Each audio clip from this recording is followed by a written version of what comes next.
Hello friends, welcome to today's tutorial.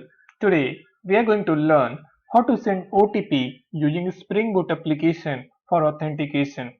In this video, I will guide you and we will build from scratch to final project or final application. So before going to the further, I wanted to show you how our application will look like at the end. So this is the application and here from here you can log in as an admin or as a user. I have given two options. You can log in as the admin as well as the user. So right now I am logging as an admin. Once I click on sign in, I will get the dashboard URL. So once you get this, you get the two options. Either you click on the admin screen, or if you go to the user screen, then click on the user screen. And since you log in as a admin, you can't go to the user screen. You will get access denied option. So now go to the back, and if I click on the admin screen, I will go to the admin screen now. You can see the URL admin. And here I have provided an option OTP. Once you click on the OTP, you will receive the OTP in the email address. So in this tutorial, we will build the Spring Boot application from where we can send the OTP to the email address, and once we receive the OTP, then we will validate in the Spring Boot application that email address, that OTP is correct or not. Before moving forward, I wanted to show you the email address or the inbox at that email. See, this is the inbox. Currently, we don't have any inbox or the mail. So once I click on the one OTP button, I will receive the OTP. So see, it is waiting. Yeah, it is sent the OTP. Now let's check the email. See, can you see it? We received the OTP here and it's saying, hi admin, your OTP number is this one. So you can see it is received at 6:21 p.m. right now, and this the system time is also 18:21, means 6:21 p.m. So that you can know this is not a wrong, this is the correct. Okay, all right. So what I'm going to do, I will copy it and I will paste it here. So wait, before pasting the valid one, let's try and type some invalid OTP. If I click on the submit and click on OK, can you see this is the alert message, enter OTP is not valid, please retry. So let's input the valid email and the valid OTP. What is this? Just copy it and paste it here. Click on submit, click on OK. Can you see we got enter OTP is valid. So this is our application which we are going to build up. So this is how our application will work. I wanted to show you the flow diagram of our application, how it works. So see, this is our flow diagram. Once you log in as the admin, you will redirect to dashboard page. Okay, once you redirect there, you will get a two option, admin screen or the user screen. If you click on the admin screen, you will redirect to admin page, and from there you can click on the OTP to receive the OTP on your email address. So once you receive the OTP, just enter the OTP here and click on submit. That enter OTP is valid. So can you see this? This is the important part. How this thing is validating. How from the Gmail that our application get to know that this OTP number and this number is same. And I already show you, if we enter the wrong number, then it is showing enter OTP is invalid or not correct. Now let's see how it is going to work on the code level. We will write each and every line of code, and I will explain you every line of code. So don't worry. So here I have written the article where I mention all the steps which is required to build this application from scratch. If you want, you can refer to this article. I will give the link in the description. So step number one, we have to create a project from the Spring Initializer. So what I'm going to do, I will go into here, I will type Spring Initializer. Okay, so I will get this, and here enter your group name. Okay, artifact ID,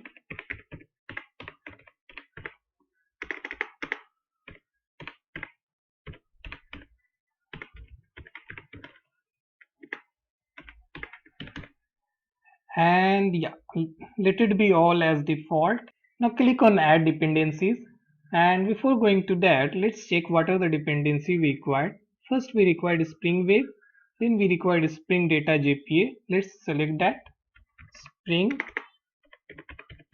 Web and Data JPA, Spring Data JPA, and then what? Spring Security, MySQL driver, Themeleaf, and Java Mail Sender.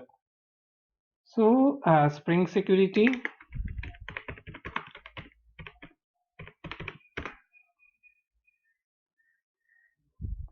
Java Mail, Themeleaf, and yeah, let's verify MySQL driver. Here in our project, we are using MySQL database for storing the data. So these are the dependency we required, and click on generate. See, here it is downloaded. Just go. See, it is downloaded. Just go and extract it. Right click and extract this. Here I have extracted. Just import in your IDE. Here I am using the Eclipse. Just go here and import the project. Click on Maven, existing Maven project. Click on next. So this is the project. I will click here, select, and click on finished. Now you can see the project is imported. Just jump into the article and check what are the next step. Step number 2, click on generate button. We have done. Step 3, unzip, done. Import the project in ID. Yes, we have done, completed. Now come to the step number 5. Configure the application.properties file. So first of all, I will copy it and paste it in the application.properties file. Then I will explain you, because explanation is very important for each and every line of code. So right now I am copying it. I will paste to my application.properties file. So this is the properties file. I will paste it here. Now you can see the very first thing we have the properties to connect with the MySQL database. I already told you in this project we are going to use the MySQL database. The very first thing, it is representing the URL to connect the database. So see, this is the name of the database. I wanted to show you in my MySQL workbench. Can you see this is the schemas? In that we have two schemas in which I wanted to connect with Spring Boot OTP app schema. So that's why I have written here this name. And here you have to mention the username and the password what you have set it for MySQL workbench. So this is for MySQL connection. Now come to the another part. We have the HTTP authentication. Since you can see we have implemented the dependency for Spring Security, so by default all the pieces and all the APIs are secure, since we are using the Spring Security dependency, and here we are also mention the security.user.name as test and password. But in this project we don't want to use it, so I have commented this. Okay, you have to use hash to comment it out. So that is the purpose here. So this is for the JPA or the Hypernet for performing all the SQL queries for these properties for that purpose. And the last one is very important. Last part, SMT mail properties.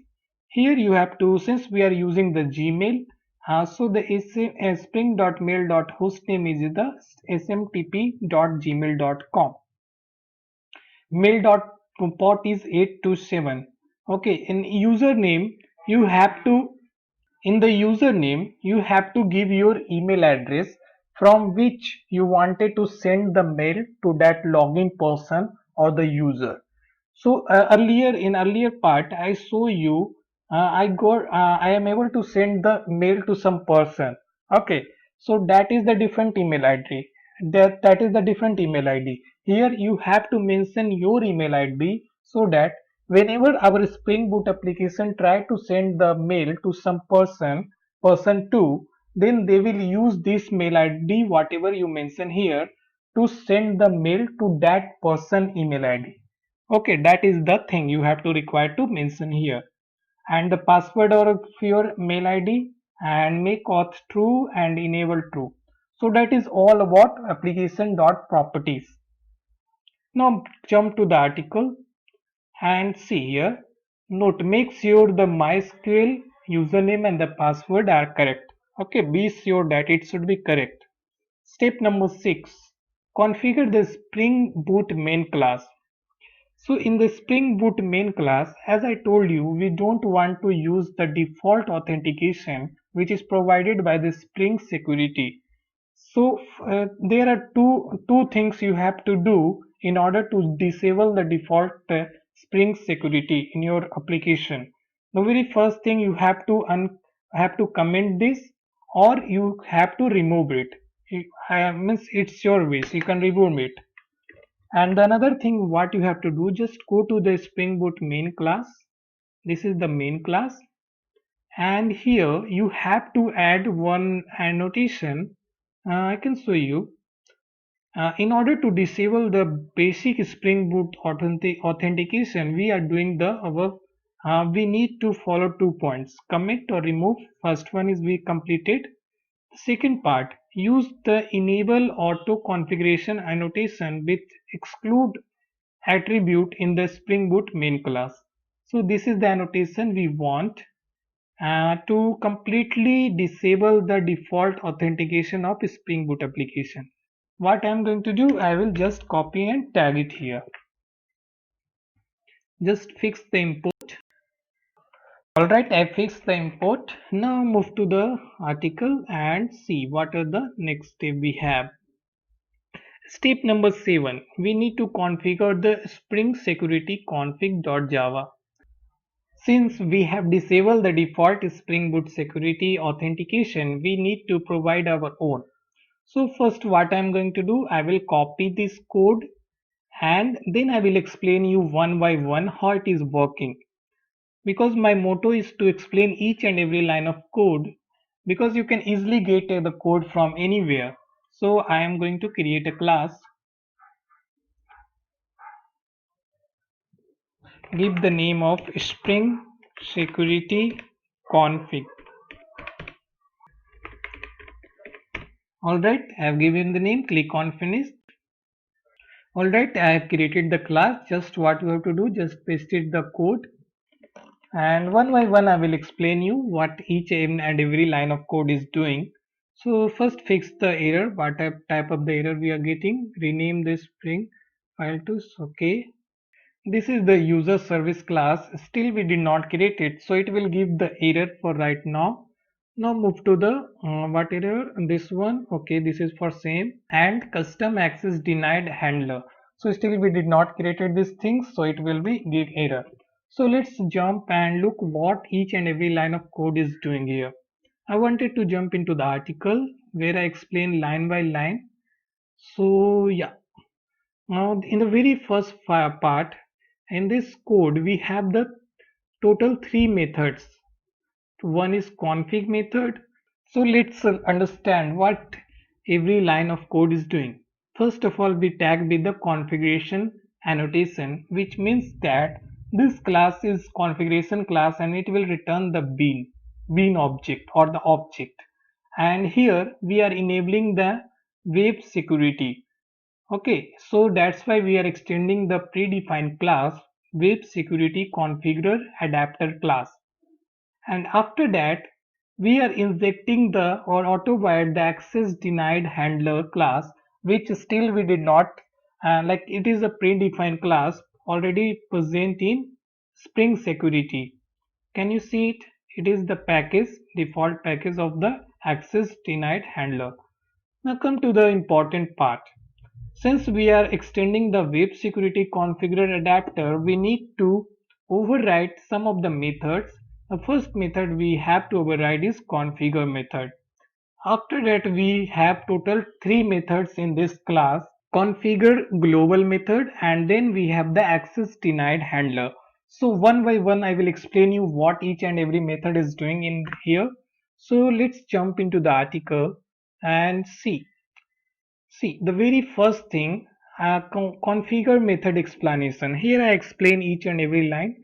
So the very first thing in that method we have and matcher about permit all. Let's see. Check here. We have the and matcher about us permit all. So it means that whenever anybody visit in this URL about us, then they don't have to go through the authentication. Anybody can access this page or the URL. And in the next we have the admin. So and we are mentioned that has any role admin. So it means that only the person or the user having the role of admin can able to access the admin page. Okay, so that is the meaning. Similarly for the user, has any role user. Okay, it means that if the user having the user role, then they can able to access the URL of user or the URL of user page. Then any rest authenticated. It means apart from this, all the requests which come for from the UI side or the front end, like for any APIs or any URL, they have must have to be authenticated. And at the end, we have mentioned form login page. So login page should not be authenticated. It should everybody can access the login page. So that's why I have mentioned here. And here I mentioned login form all can access. So once they click on the login and finally they submit on right means click on the sign in button, they will redirect to the dashboard. If you remember in the starting in the demo part, I show you when we click on the sign in button, we redirected to the dashboard. So here I mentioned the default success URL dashboard. So that's why it is going to the dashboard URL. But suppose if the authentication is failed, at that point the failure URL it will redirect to login error page. So if somebody is trying to log in but their username and the password is not correct, at that point it will redirect to the failure URL, and since we have mentioned the login error, so it will go to the error page. And we mentioned the permit all and log out.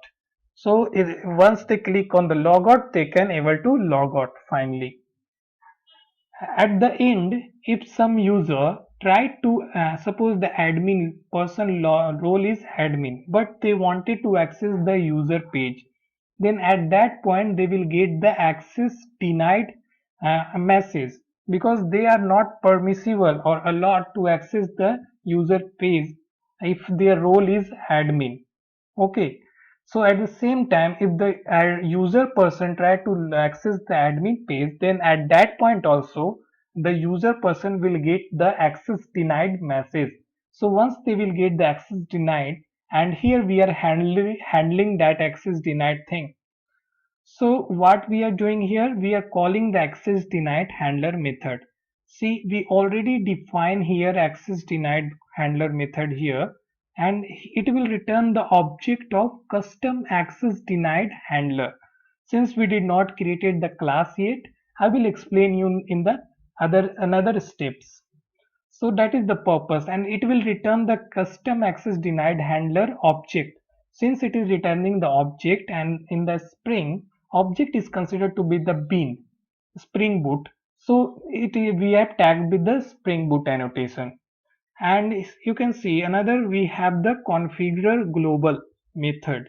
In that we have created the we are actually injecting the authentication manager builder object. Okay, the purpose of this,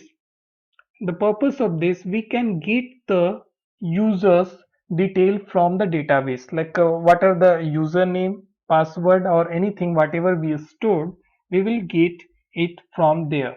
So the purpose of this object to validate the user's credential or login credential from the database. And here we also added the password encoder, means we are not using the plain text password, which is very risky for the security issues. So we are using the bcrypt password here. Can you see it? We are passing the password encoder. and this is the object reference of bcrypt password encoder, which is already defined. This class is the already present in the, see, I can show you the package from where it is imported. It is imported from the Spring Framework Security bcrypt password encoder. So this the purpose of this is to store the password in the form of bcrypt format. Bcrypt means some hashing format or some the format through which the human can't read. Means it is not readable for the human, provided that he or she must have the expertise on that bcrypt algorithm. So yeah, that is the purpose of configure global method. So I explained you what is the purpose of configure global and the access denied. Okay, now jump into the article. Now see what is the next step we have. We have to create the custom access denied handler. I told you we did not created it custom access denied handler. So this is only used to handle the situation when the user person or the person having the role of user, when he tries to log in or access the admin page, then he will get the access denied error. So to handle this situation, we are using this class. So let's first create the class. Right click and create a class. Give the name is custom access denied handler. Okay, I've created the class. Just I am going to the article and I will copy it and paste it. I can type it, but I just wanted to explain each and every line of code so that it will not consume more time and video should be not much long. So that's why I'm doing this. So because the explanation is very important, you can get the code from anywhere from the internet. That is not the big deal. Just to fix the errors because of copy paste. Okay, we have done. You can see we have implemented the access denied handler interface, and it has the handle method already present. So we created the class to override the handle method so that we can provide our own logic to handle the access denied problem when it comes. So what I am going to do here, what I am doing here, I am passing the as a parameter http servlet request. At the same time we are passing the response, and then what we are going to do, we are just getting the context, get the authentication. Okay, so this line of code it will return the credential or the information of current logged person. Okay, earlier section I show you in the demo, I log in as the admin. So from this line of code, in the auth, it will return my admin username as admin and the password, whatever the password I provided at the time of login. So it is returned there, and it will check, and then it is giving the response, and it is sending the to the access denied page. It is sending to the access denied page. So this is the purpose. It will taking the login person information and it is redirecting to this page. If some person which is not authorized, this is not a case of authenticate, this is the case of authorization. Because if the role having the users and the person wants to access the admin page, then that is the issue. They should not access the admin person page. Okay, so at that point they will get access denied. So to handle this thing, we are using a method, handle method, which is present in the access denied handler. So this will be handle this situation and it will give the redirect into the access denied page. Okay, at the access denied URL. Alright, so this is the thing we have written here. Now let's jump into the article and see the next step. See, in the next step number 9, we need to add one more dependency in the pom.xml file. So the purpose of this dependency is used to store the OTP and the username in the form of cache in your local machine. Yes, it will store your username and the OTP in the form of cache in your local machine. If you remember, this page is only come when we click on the OTP portion. See here, I wanted to show you. When you click on the OTP, this option, it will send the OTP to your email address here. So once it is sending to your email address, at the same time, it is storing your this OTP number and your username in the form of cache in your local machine. Okay, along with sending this mail to your to email address.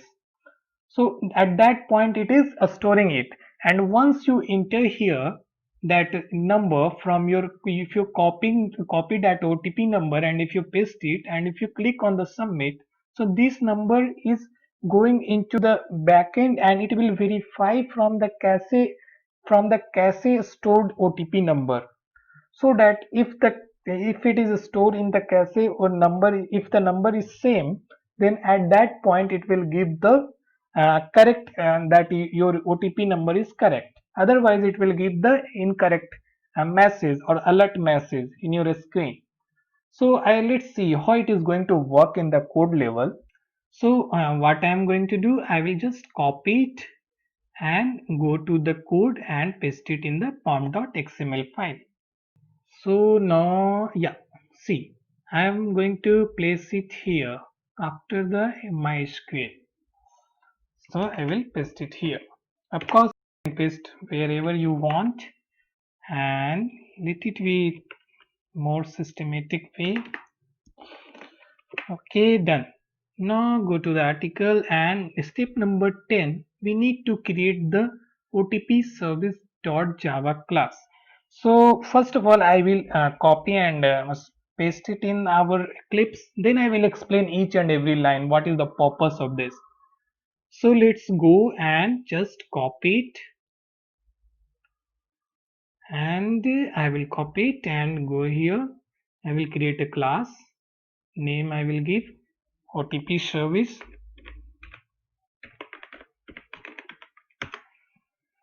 and I will paste it here. See here, I have pasted here. Now see, the very first thing we have, I have defined a one final variable, final integer expiry minute.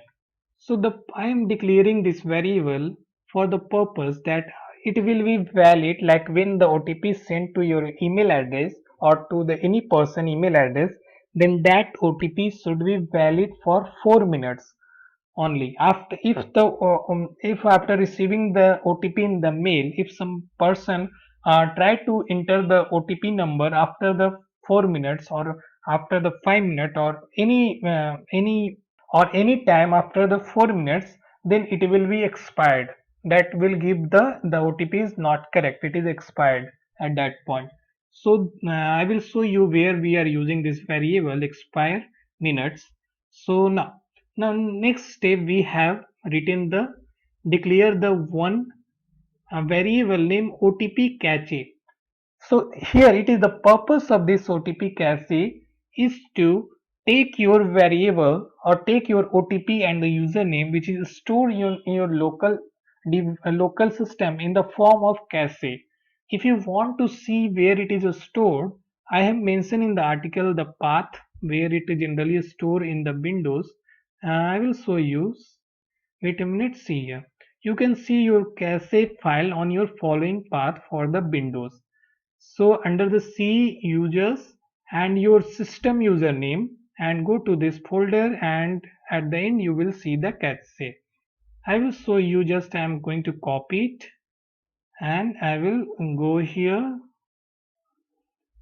and I will show you. If I click, I will get the error because here you have to mention your system username. Instead of username, you have to mention the system username.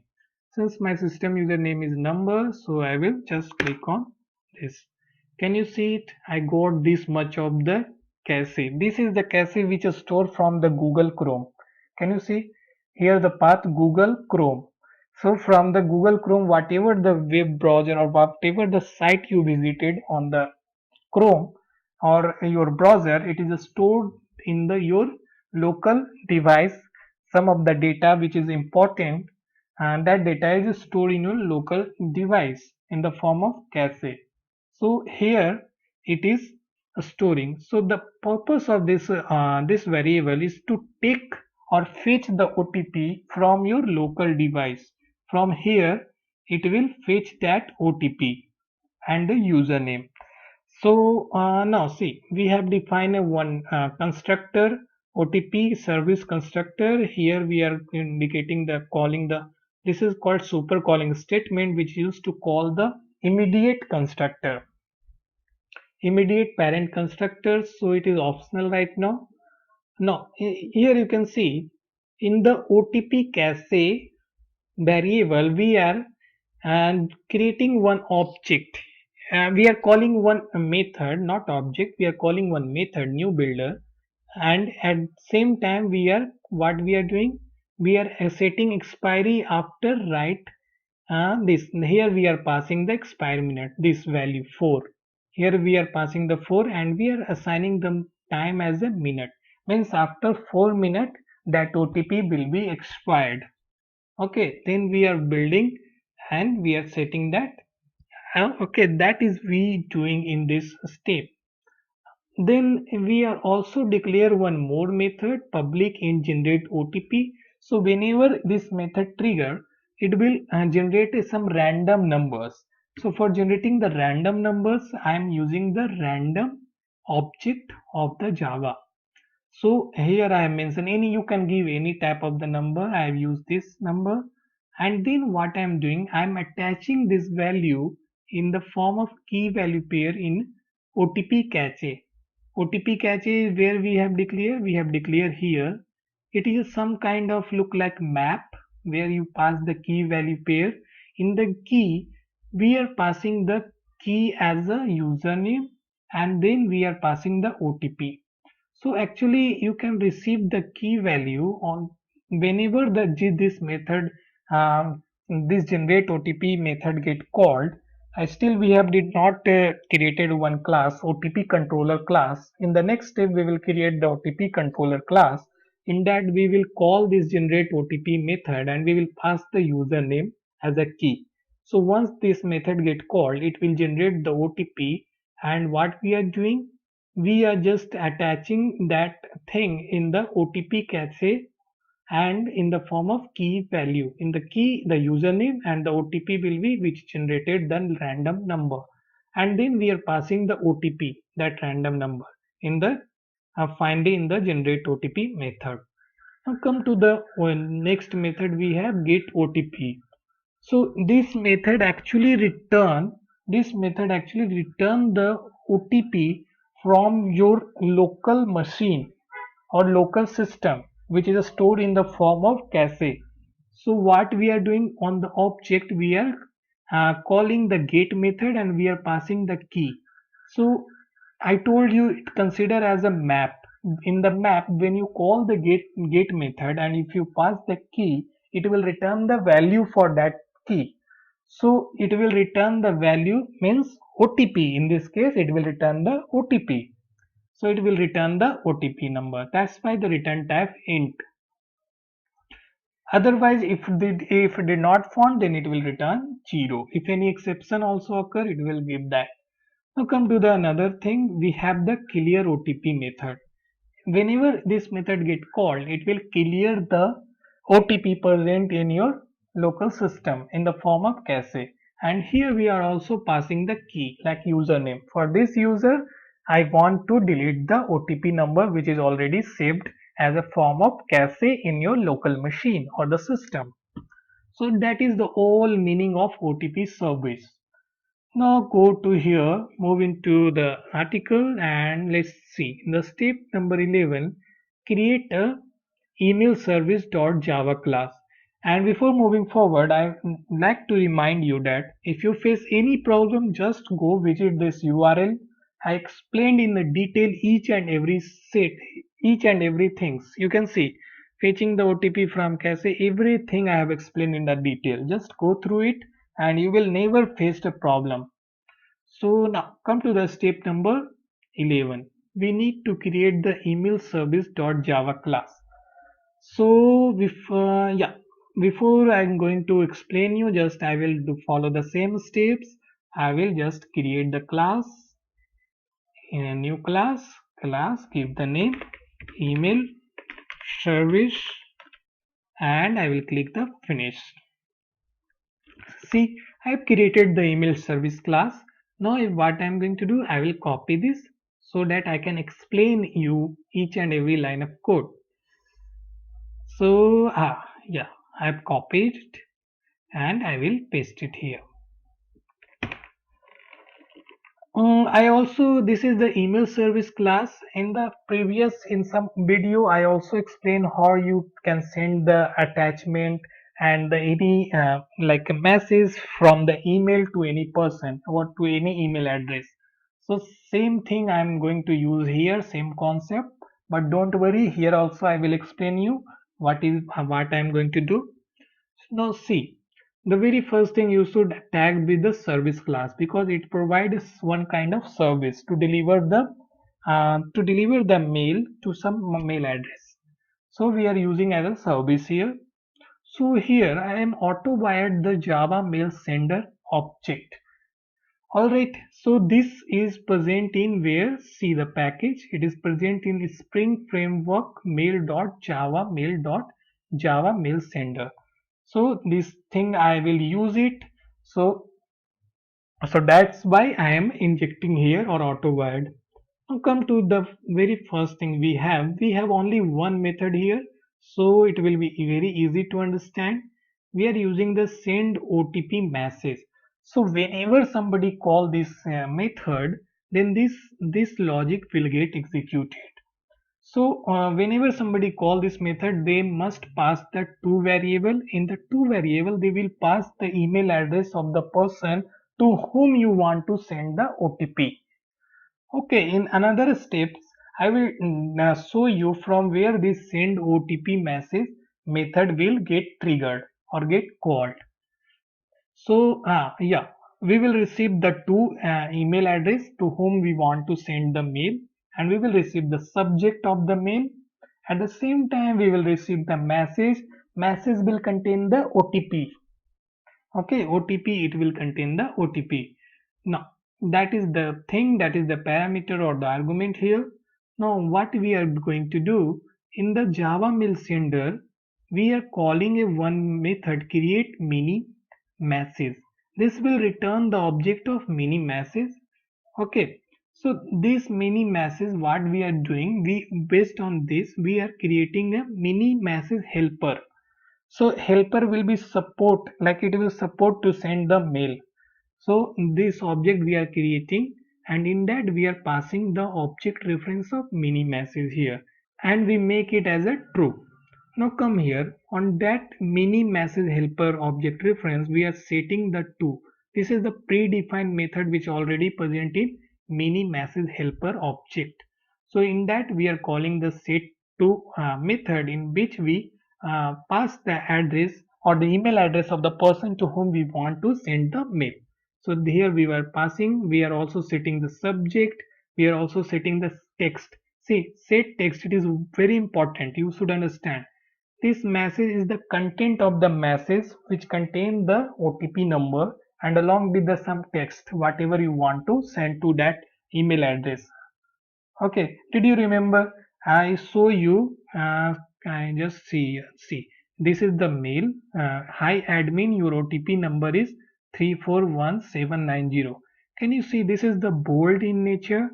And here some additional sentence is added along with the OTP number. So this is done with the help of HTML. We are passing some HTML also. I will show you in this video only. We are passing the HTML and along with the OTP. So come here. When we set the text means that body part, and we make a true, it means that this message contain the HTML also. If you did not make it true, then all the HTML tags will appear in your inbox. That is actually not a good way. We have to make it true, make a variable here. We have to pass the true so that it will give the effect in the inbox. It will h1, actually we are passing the h1 tag, HTML tag, then it is bold in this bold format.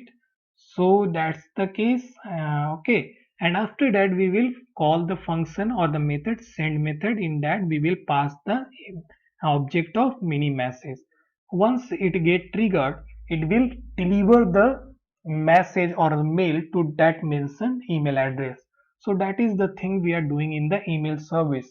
So don't worry, in the end, when we start the OTP controller where we have written all the APIs, from there we are calling this method send OTP message, as well as the method we have declared OTP in the OTP service class, like generate OTP, and all this method we are calling from the OTP controller class. So now come to the here, what is the next step? Yeah, that is the important step, step number 12. Create a controller class name OTP controller. From here we are calling all these methods which is present in OTP service class as well as the email service class. So once I will explain this thing, you will easily understand how it is working, all the flow. So as usual, what I'm going to do, I will just copy this code and I will create a, here I will create a one class. I will give the name OTP controller. Should be small, then it will be fine, it will be good. Controller. Okay, just go and paste it here.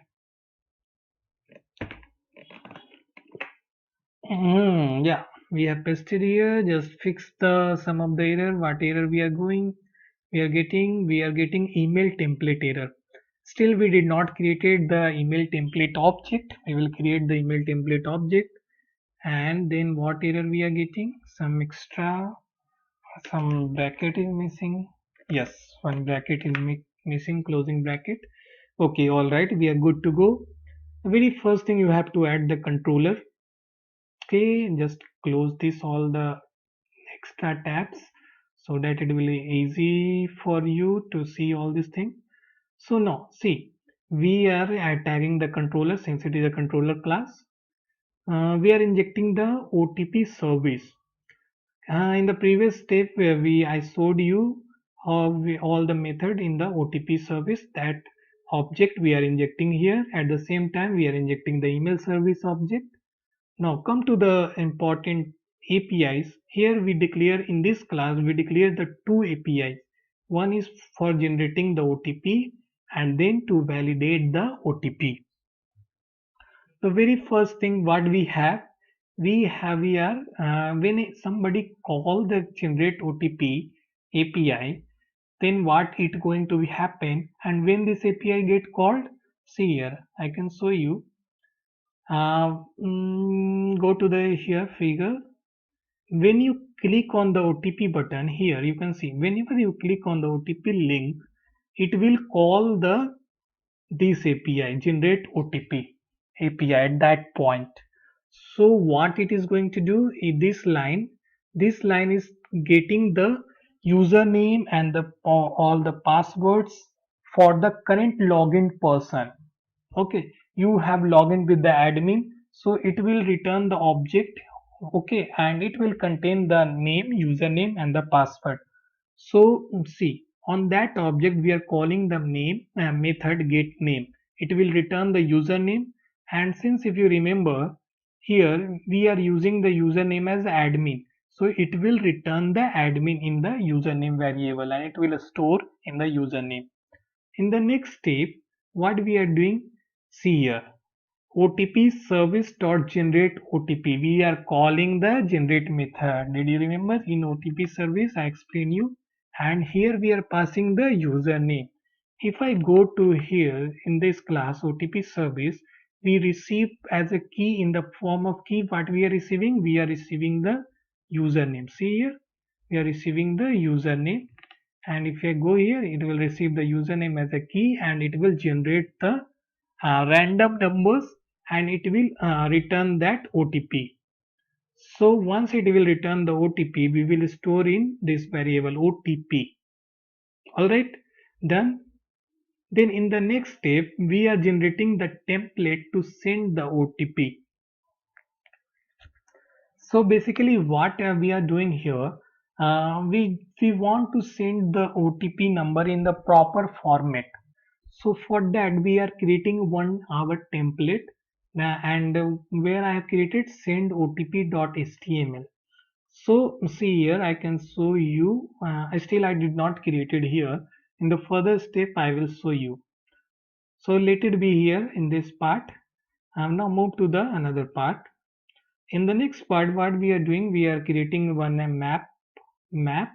Okay, inside the map we are storing the user variable as a username, and we are storing the OTP number. So whatever the OTP we received here, we are storing it we are so whatever the OTP we received from here generate OTP method, we are storing in the this variable in the map. And since we are receiving the int OTP in the form of int data type, here we are converting into the string, and we are storing in the form of string key value pair.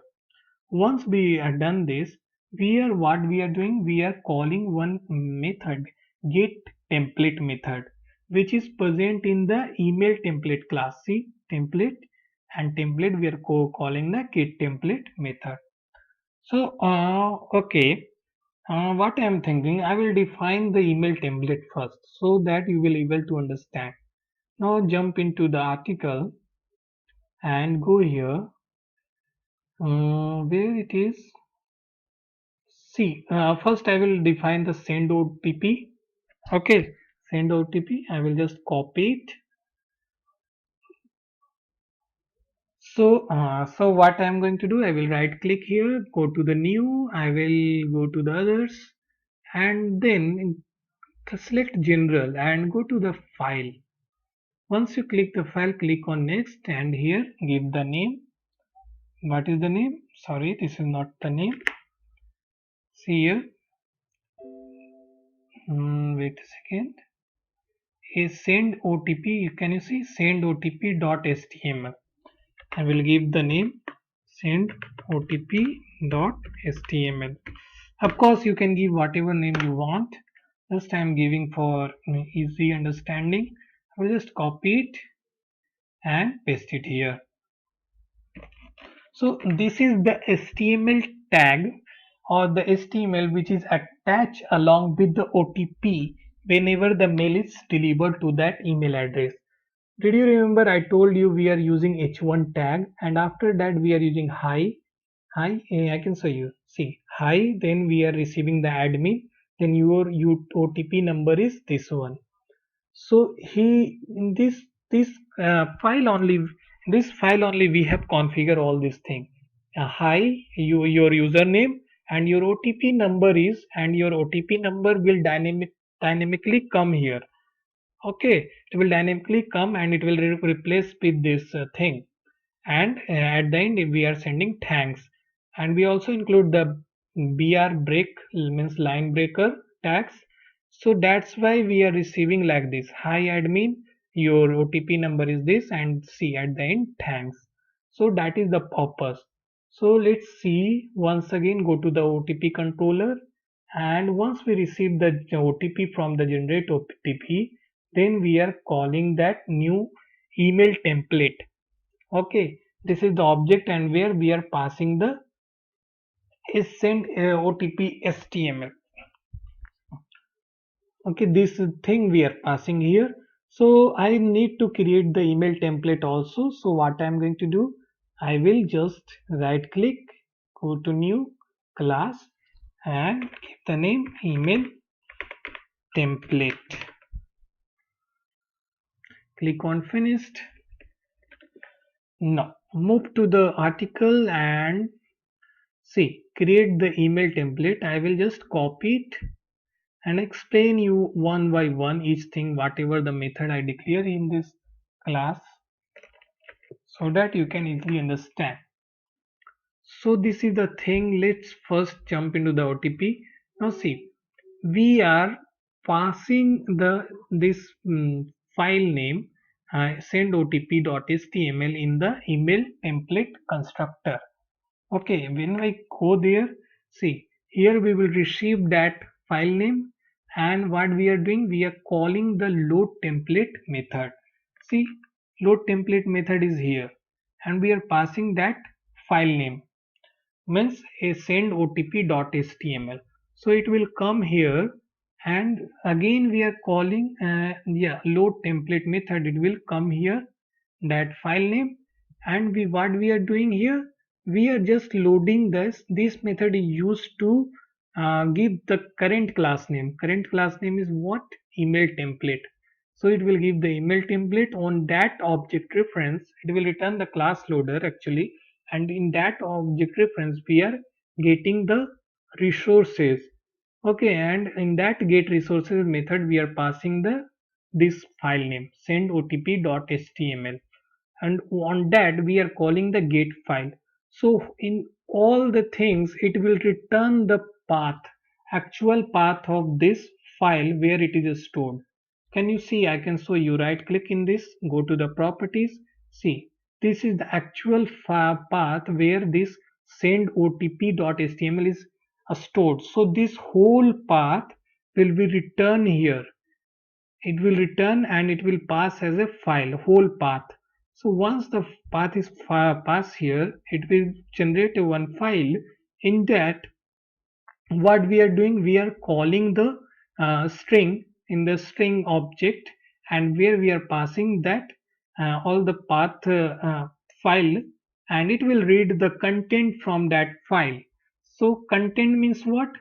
This content, this thing, it will return in the form of, see here where it is gone, it will return in the form of a string. All the content will return in the form of a string. Then what we are doing, we are returning the content. So it will come again back here and it will store in the template. So once it's stored in the template, so this dot template, the value will assign the template. Now come to the here pin. From here all the starting point begins. So what it is going to do, it will that there we initialize the template variable. So can you see it here? See, we have initialized the template variable of the email template class. So in the further case, in the further section, we will use this template variable value. So that's why we have to jump into the OTP controller. See here, this part is completed. Now we have created the map. In that we put the username and the OTP number. After that, again we are calling the get template method, which is present in email template class, and we are passing that map. Which map? This map. This map store the username and the OTP. So once I click on that, it will go here. See here, and here I have created one variable name C template, and there we are storing the template value. Did you remember? In the template we initialize the template here. Initialize means what? We have storing the content. See here, in the content we are passing, whenever the load template call, it return the content. Contents means all the this HTML tags. So it will return and it will store in the template variable. So here what we are doing, we are storing that template, the content which is stored in the template variable, we are assigning in C template variable. Again, new variable I have created, in that we are assigning it.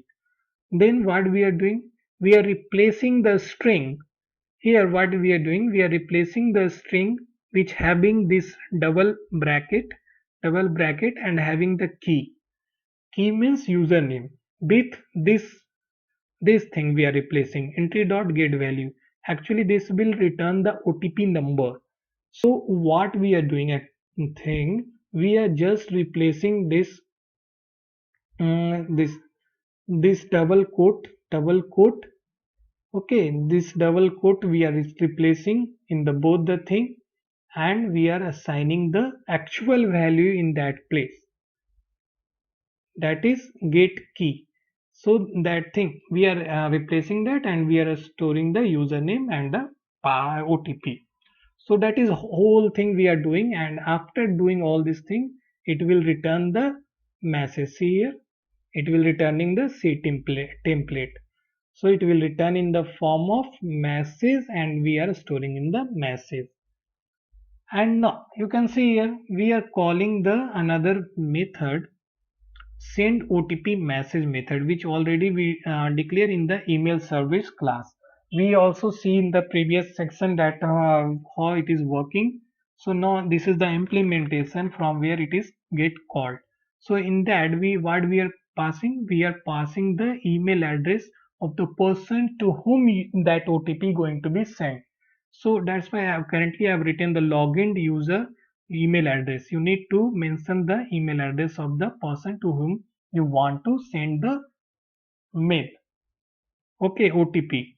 And this is the message I am attaching. Actually, this is the subject line I am attaching here, and this is the message. Message means content, all the content. So why it is giving error? Let's check it first. Multiple marker. Okay, add the throw declaration. Okay, exit, add it.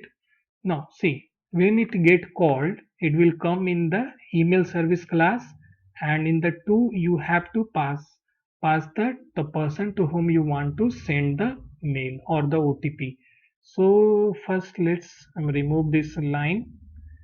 I will give the actual fixerprice@gmail.com. This is the email address where I want to send the OTP, and this is the subject, and this is the message content. So this will call the send OTP message object, I'm sorry, method, and in the two variable it received the email address, in the subject, and the message the content. Okay, so once it is done, and then this method will call the send method. Okay, this object Java mail sender object will call the send method. In that it will pass the message after attaching all this set to set subject and the text. So once it will trigger this message, it will deliver the email to that person. So see, once it click OTP, it will call the generate OTP API, this API, and all this process will done, and finally the message will be delivered here along with all the HTML tags h1, and your OTP number is this. So this is the flow how it is working here. Now come to the next part, validation part. Validation API is only get triggered. See here, can you see this is the validation. So once we receive the OTP in the email address, we will put here, and we will click on submit button. Once we will click on the submit button, the request will be come here, valid OTP. It will go here, and it will check that the OTP is correct or not. See, one by one I will explain. This is the variable we are going to use. For success, we have mentioned enter OTP is valid. If fail, the enter OTP is not valid, please retry. Okay, now this is the important part, this line. So this line will return the detail of current login person. So on that object, we are calling one method get name. It return the username. Since we are using admin as a username in this case, admin, so it will return the admin in the username variable. Okay, and what we are going to do, we are at the same time, see, in the request parameters we will receive the OTP number. So whenever you click on submit button, it will call this API. Along with that, it will also pass that number, this number it will pass, and it will store in the OTP num variable. So first what I'm going to check, I will check whether it is a number having some value or not, like that variable. So if it does not having any value or the negative value, it will directly return the fail. And the fail is what it contains, enter OTP is not valid, please retry. But suppose that it contains some number, still we not sure that number is valid or not, but still they have must means that variable having some number. So once we validated, it passed through this if condition, then it will come here. In the this here OTP service object, we are calling the get OTP. This method we are calling and we are passing the username. Let's check what this method will doing. This method will see here, this method will return the OTP number which is stored in your local system in the form of cache, because OTP cache dot get key which is stored in your system.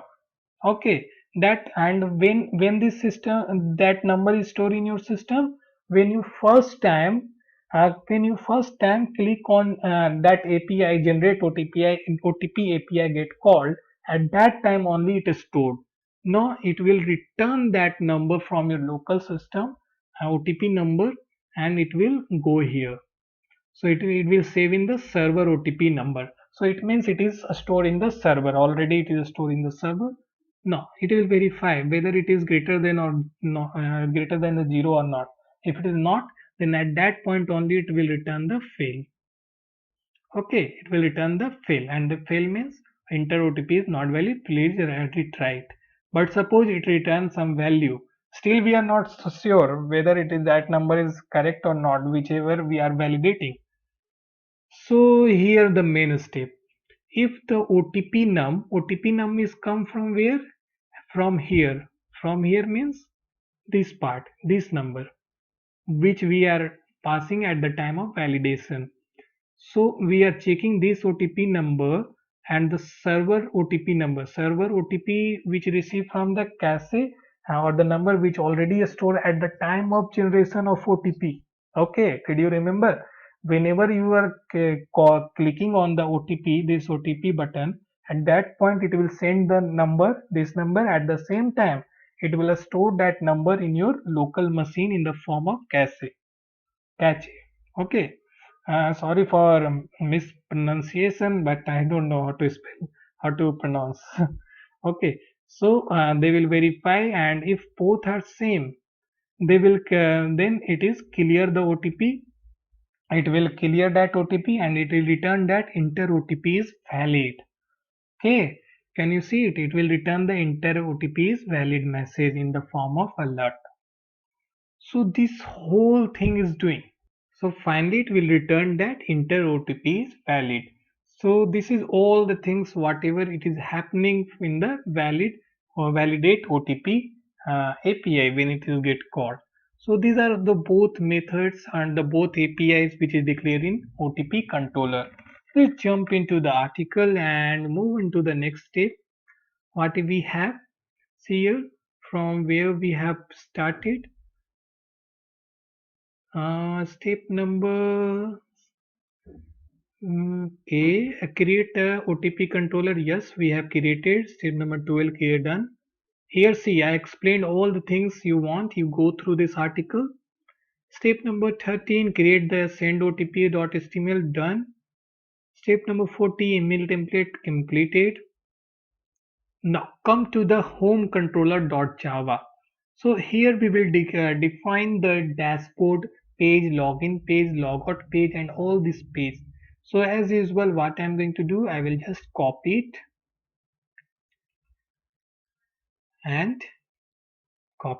and go here. I will right click and create the class.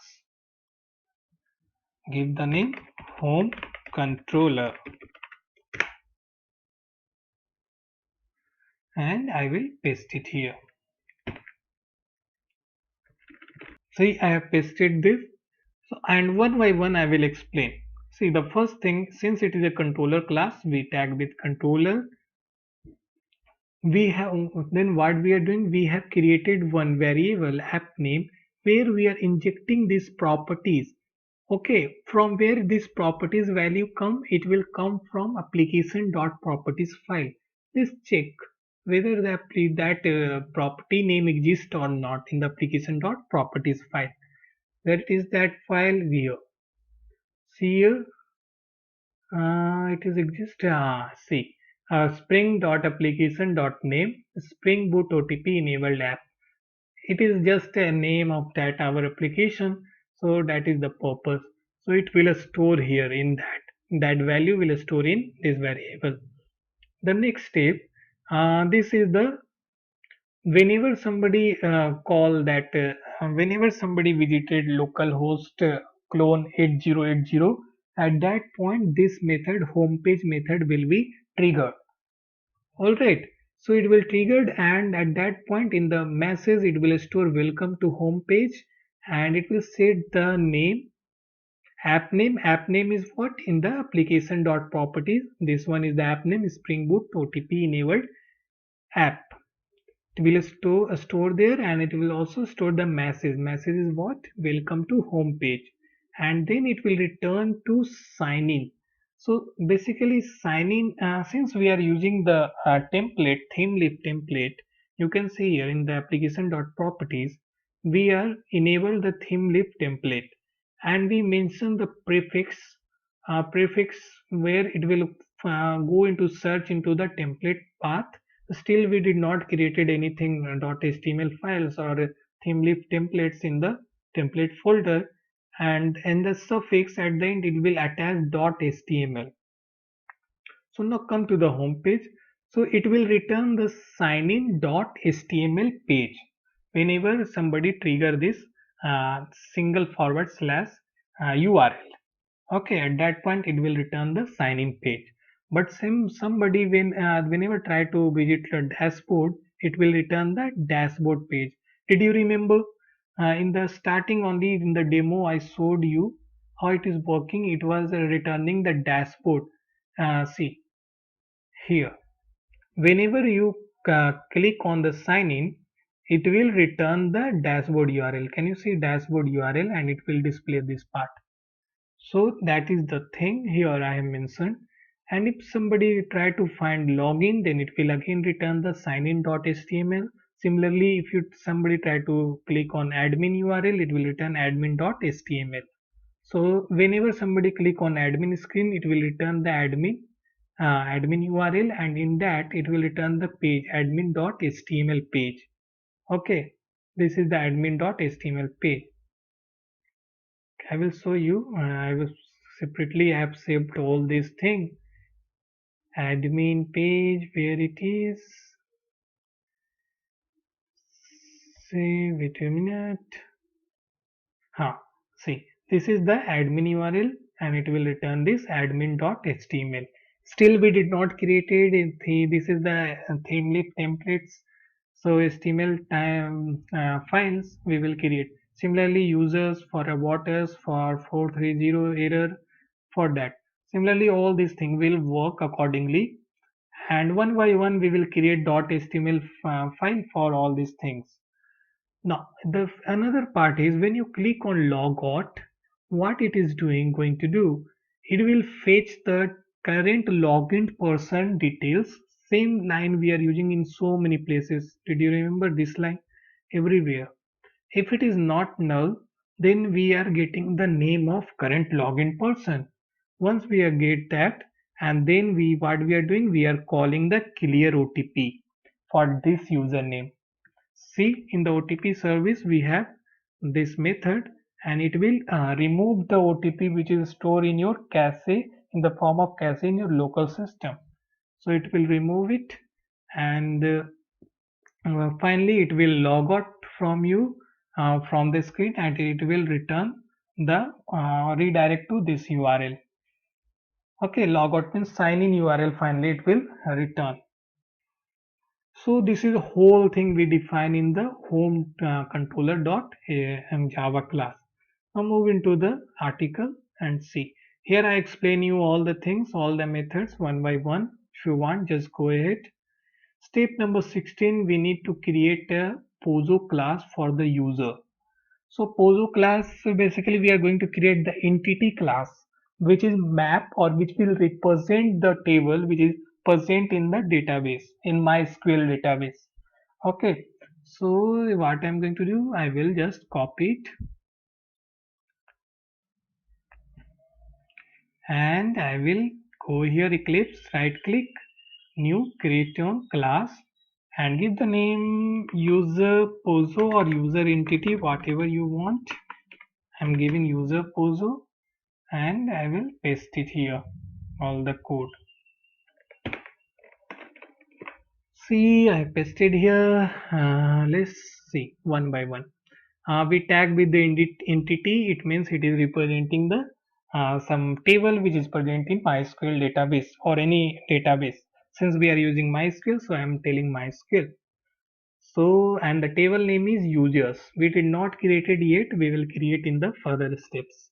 And this column we will give username, password, role, and finally full name and the country. Total we have declared 1, 2, 3, 4, 5 column, 5 columns. Okay, in the table, and these are the variable which represent that columns.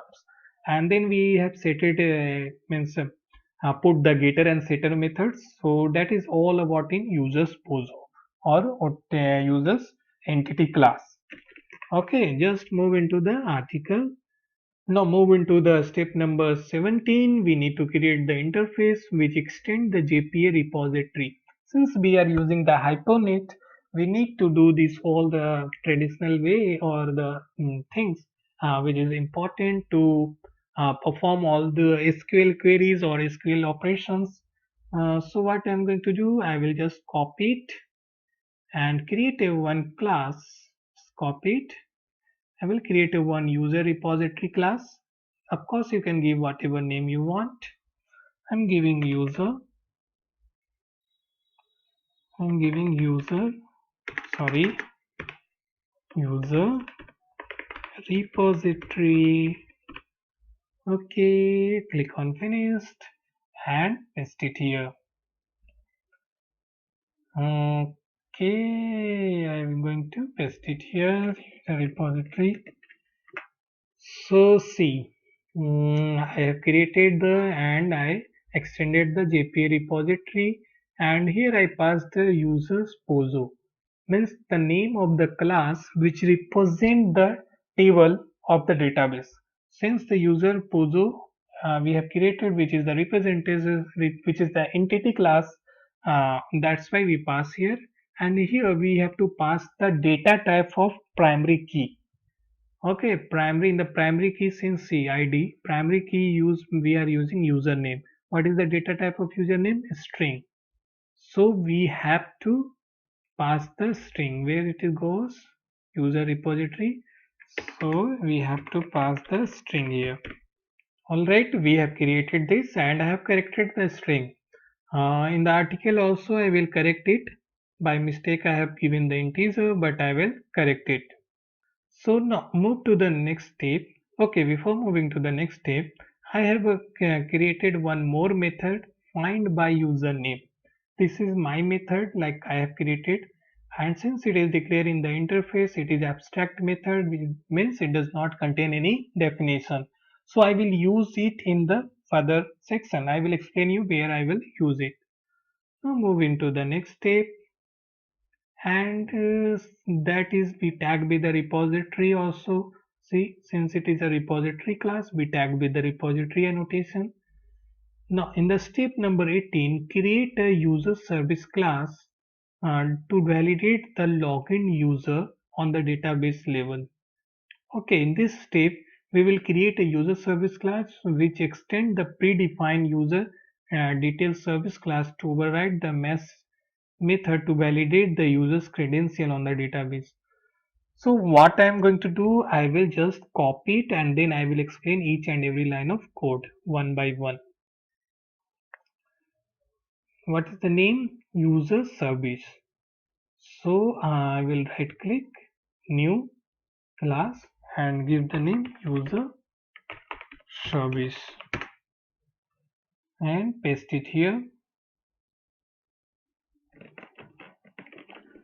See, that is the user service. Okay, this is the user service class. And what I am going to do, first I make a service annotation and then we are implementing a predefined user details service.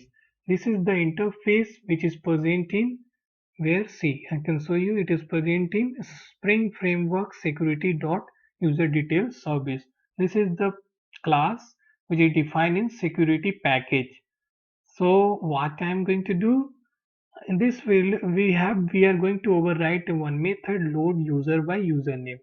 It will overwrite, and where we are passing the username. Username is what? Admin, because I am giving the example from the starting of admin.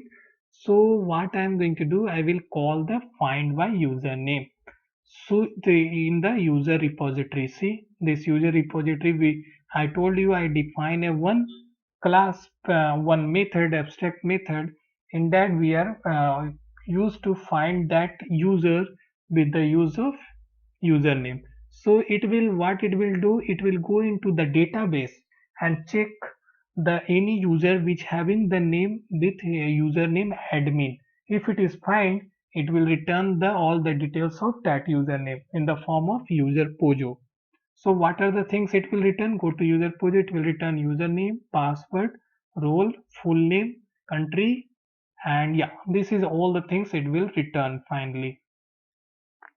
Now come to the again here in the user service. Once it is returned and we are setting the authority. What is the authority? I told you role, it will return role also. We are setting the role here, and at the same time we are, what we are doing, we are calling the, we are creating the user, like user detail class.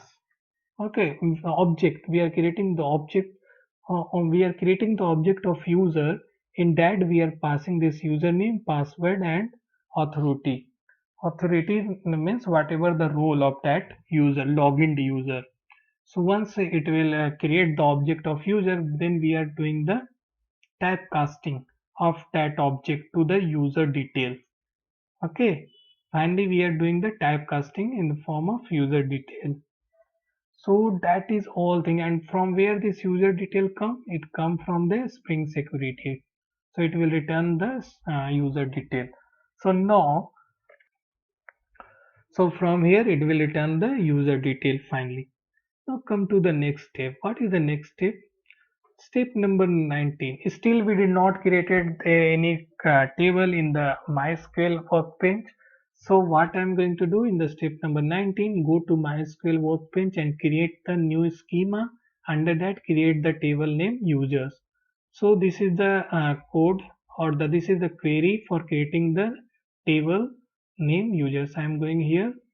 I will just jump here. This is the my database or schema name. I will paste it the create table. If not exist, users table.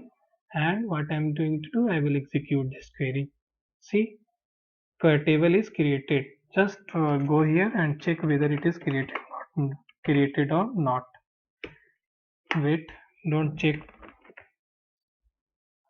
So just go here and refresh this. See, can you get? In the inside the table you can see users. So table is created with the name users. So now in the next step, go to the article. In the next step, the web query will create the users table. In the yes, it is created. Now insert some random values or the users detail.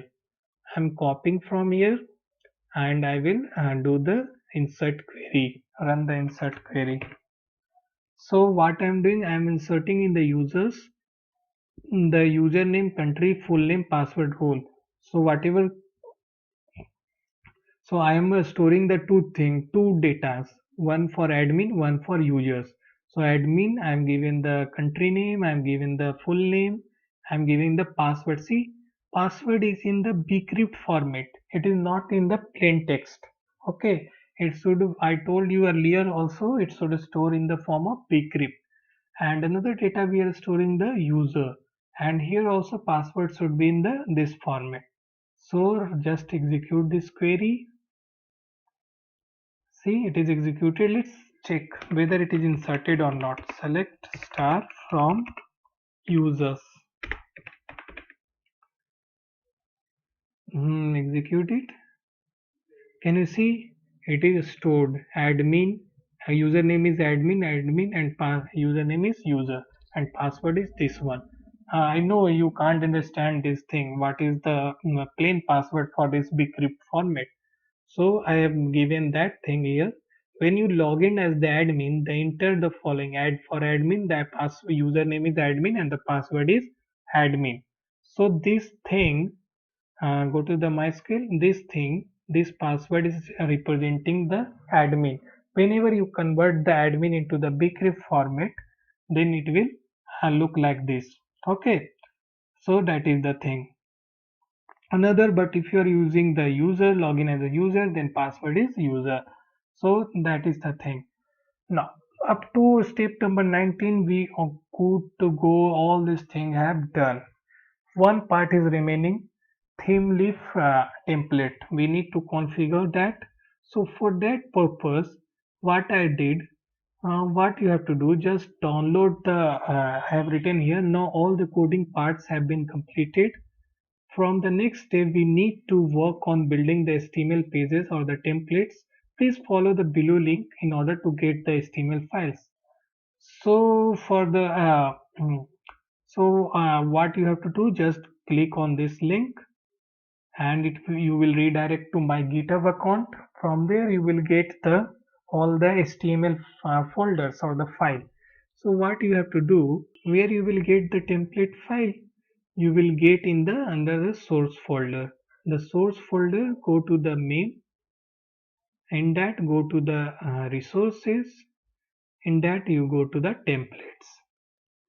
So this is all the files where I have saved under the resources. And first what I am going to do, I will just create that in here under the template folder.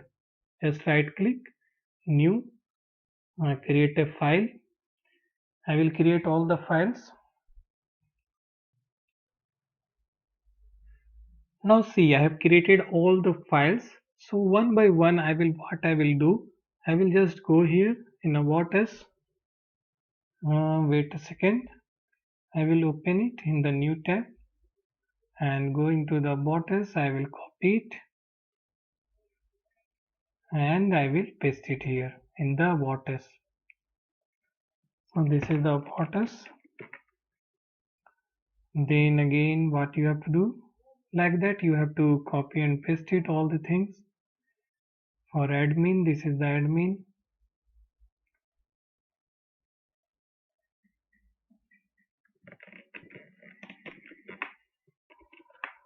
So alright, you can see I have pasted all the things. So it is just like HTML. If you know little bit, then it will be very easy and you can understand easily. It is not a big thing. So that is all this in the template. Now come to the another thing. Just close all the tabs which is not required. Okay, you can get this thing in the my GitHub account. All the things I have hosted there. Just go there and you will get all the codes. So see, this is the final folder. How it going to be look like? I can see this thing, all the thing HTML I have given here. Now, since in the HTML file I have uses the Bootstrap library. In the HTML file, if you see, we have uses the Bootstrap libraries. Okay, so for that I actually see Bootstrap. So basically, the Bootstrap is the library of CSS or for a styling purpose. So for that, you need to add the dependencies, and along with that, you need to add the jQuery, which is the library of JavaScript. Just copy it and paste it in the pom.xml file. Where is the pom.xml? Here. So I will paste it here. Done. Now come to the another, hence our final pom.xml. So you verify that all the dependency you have must have in your pom.xml file from here. Now step number 21, run the application and perform the testing to get the different results. So please follow the step after running the, and see, this is the steps. I have given all the things, and yeah, let's check it is working or not. So let's go into the Spring Boot main class and right click and run as Java application. Let's see it will run or not. Yeah, it's easy. It's running. Okay. Oh my god, we got the error. Okay, see what error we got. Port number 8080 is already been used, already in use. Now go to the Spring Boot main class and go here, right click, run as Java application. Let's see it is running or not, or it is giving some error. So it's executing all the things. Let's see it is running or not.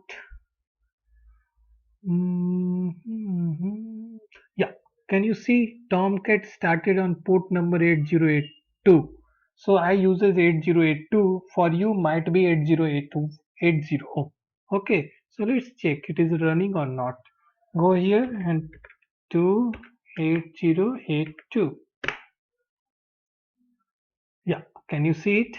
It means it is running perfectly. Just put the admin and the password. What are the admin and password? See, this is the if you are logging as admin, just keep the username as admin, and this is the password. Already I told you the plain text of this format is admin itself. So just go here and type admin, and here again admin. Password is also admin. Click on sign in. So once you click on sign in, you might get this pop-up. Just click on OK and see this is the dashboard.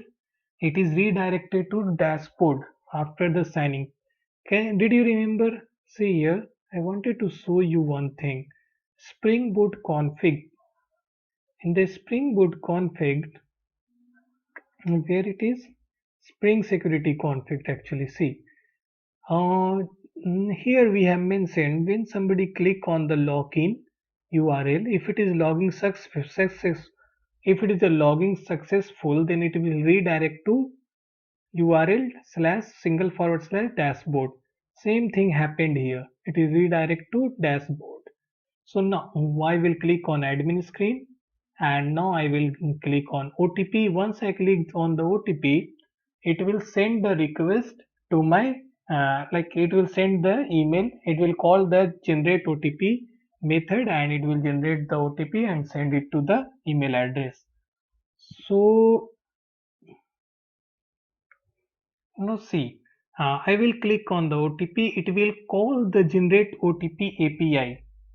So in the open controller, did you remember go to the open controller? Once I click on that, it will call the generate OTP API and it will perform all this thing and finally it will send the OTP to this mail address, whatever I mentioned here. So let's see how it is working. Just go to that and click on OTP. See, it is giving error. What is the problem? It's showing that API is not found. And what it is calling generate OTP. Check it. Oh my god, here see spelling OTP is in capital. So make it same as it is. Okay. Now it will call. Just go there and click back and again press on the OTP.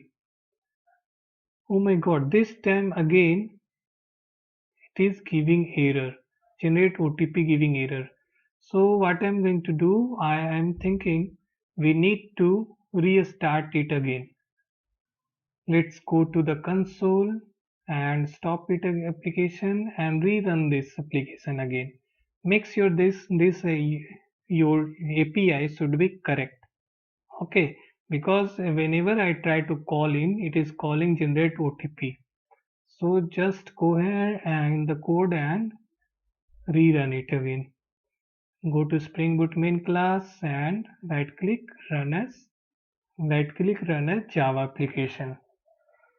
Let's see it will work or not this time.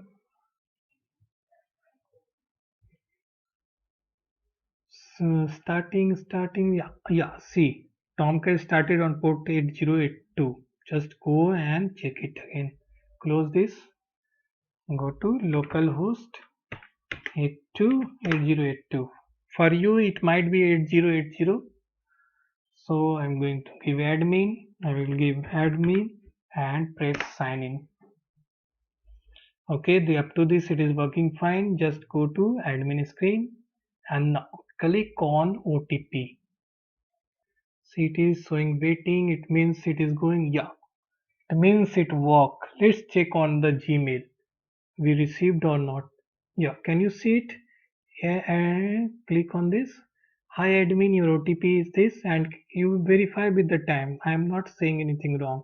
0 minutes ago, 8:44 p.m. See, 8:45. Yeah, 1 minute, but it is correct. 0 minute ago, and this is, yeah, it is working fine. Just copy it and let's check it is and verify it. If you paste it here, it will. If we let's check the list first. Enter the invalid thing. Okay, click on submit. See, it is. Oh my God! It's showing enter OTP is valid. It is not correct. There must be some mistake. So I wanted to show you when you click on submit button, it will go here in the validate OTP API get called. In that, what it is doing first, it is checking OTP, and in the OTP num, it will get that value. Which value? This value. Okay, once it is get there, and then it is checking it is greater than 0 or not. Yes, it is correct. Now it will get the OTP which is saved in your cache in the local system. What is the value it will save? This value 418026. So it will return and it will save in server OTP, and it is greater than yes, of course. And see, it is not equals to, it is equal, it is not equals to, because in the OTP num we are receiving this number, but in the server OTP variable we have this number 41808 418026. It is, of course, it is not same. So this condition is get failed. So the else part will execute. In the else part it is showing success. No, it is not success. Enter OTP is well. No, it's wrong. Just change it to fail. It should be fail, not success. Okay, that is the mistake.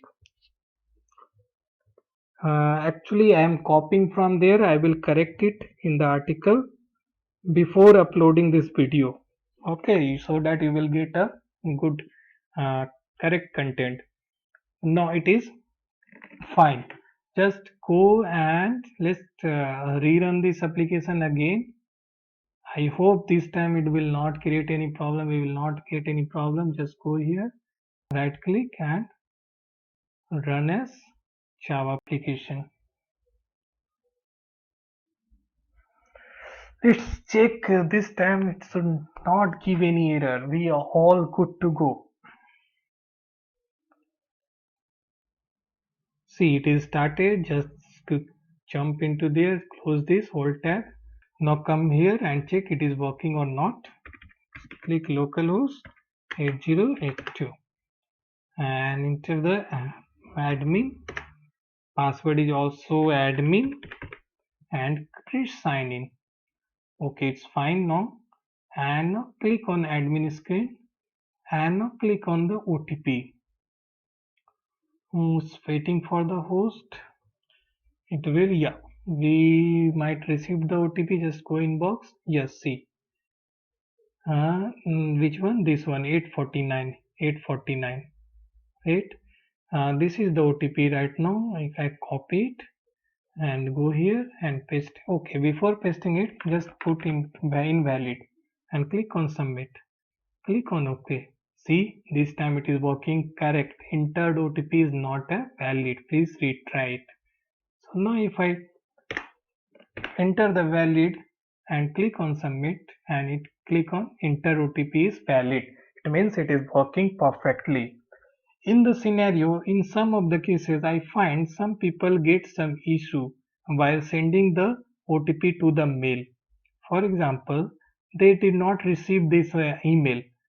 I have written the problem, what problem it might be. See here, and after that here I have written in the note, if you are getting some error after clicking OTP, then you might happen either of any of the reason. Less secure app is not enabled on your Gmail account. Turn it on, or it can be two-step verification might be turned on. Please turn it off for the testing. Once it is done, you can just make it default because it is important for the security reason. So for now, make it off, or make sure that less secure app is uh, turn it is not off, it should be on for this purpose. If you are not facing this problem, then no issue, but if you face this problem, please check out this. And Gmail account should be the person account from where you want to send that thing. Okay, the suppose it should not be this Gmail account. This is the person's email accounts to whom you are sending the mail. Okay, but on the behalf of, see here, the Gmail account from where this message come, this email address. In that email address, you need to check whether that less secure app is enabled or not. If it is not enabled, just go and enable it. Otherwise, you will get this problem. Otherwise, it will, if it is not enabled, then it will, you will get some problem. Otherwise, it will work fine. So that is all about the things I explained. And if you have any problem, you face any problem, just go through this article. I have written everything in a detail, whatever I explained here. Just go through this. And yeah, if you face any problem, and I also given the code for taking the code, just scroll down and download the source code. If you press it, you will redirect to my GitHub account. You can easily get the code, all the codes. So yeah, thank you so much for watching this video. If you have any query, please do comment, or please ask me anytime. I will definitely answer your queries. And please follow this article, because whatever I explained in this video, all the things I have given in the written format. So thank you so much and goodbye.